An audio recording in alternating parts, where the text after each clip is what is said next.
Binastos ni Ja Morant ang Lakers ng liit sa bantay mga bro kahit si LeBron James di nakaligtas sa pag-aangas ng Memphis superstar pero nakipag-angasan din si LeBron James. LA Lakers versus Memphis Grizzlies. Bad news para sa Lakers mga bro, wala ngayon si Anthony Davis at Rui Hachimura kaya pinag-start muna itong si Jackson Hayes at rookie na si Dalton Knecht, pero exciting matchup pa din to LeBron James laban kay Ja Morant. First quarter unang butas ng opensa nakakuha agad yan ng rookie na si Zach Edey. Maaga namang pumakita ng hang time etong si Ja Morant, iniwanan ng depensa ni LBJ, di nga lang nakompleto ang layup pero nandoon si Edey para sa putback dunk. Wala sa Edey kaya hirap ang Lakers sa laki ng rookie. Well kontrolado ng Memphis ang laban, binuli lang ni Ja Morant sa fast break etong si D'Lo. LeBron James fires back, nakapukol ng unang 3 si King James pero agad na naibawi yan ni Ja Morant. Tinirahan lang din ng harapan si LBJ. Under 5 minutes bumunot ng bagong player si Coach Redick, ipinasok ang 7-footer na si Christian Coloco pantapat kay Zach Edey.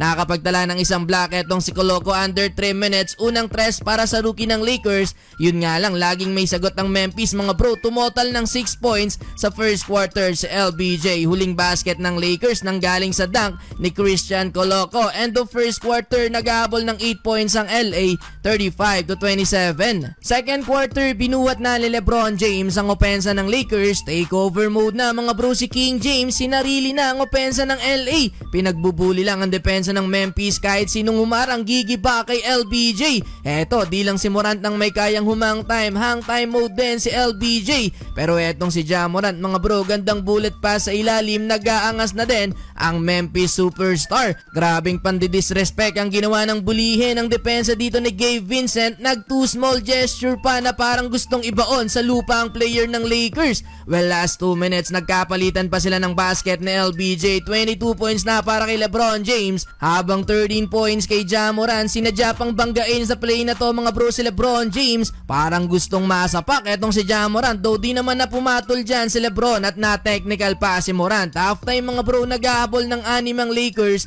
59-53. Entering the third quarter, pumalo na sa double digit ang lamang ng Memphis. Ayaw pa din paawat mga bro ni LBJ at Morant. Patuloy ang sagutan nila ng opensa. 30-point game na para kay LBJ, 20-point game naman si Ja Morant, pero di na ibaba ng Lakers sa single digit ang lamang ng Grizzlies, 95-81. Well, fourth quarter, lalo pang lumobo ang lamang ng Memphis mga bro. Umabot pa yan sa 20 puntos. Kahit tambak na, pinaglaro pa din si LeBron James at sinubukan humabol hanggang dulo. Pero yun nga lang mga bro, talagang kinulang na din ng Lakers sa uli. Panalo pa din ng Memphis, inangasan lang ng player na to mga bro, nag-flex pa. Mamaw si LeBron James, 40 points mga bro sa loob ng 38 minutes na playing time.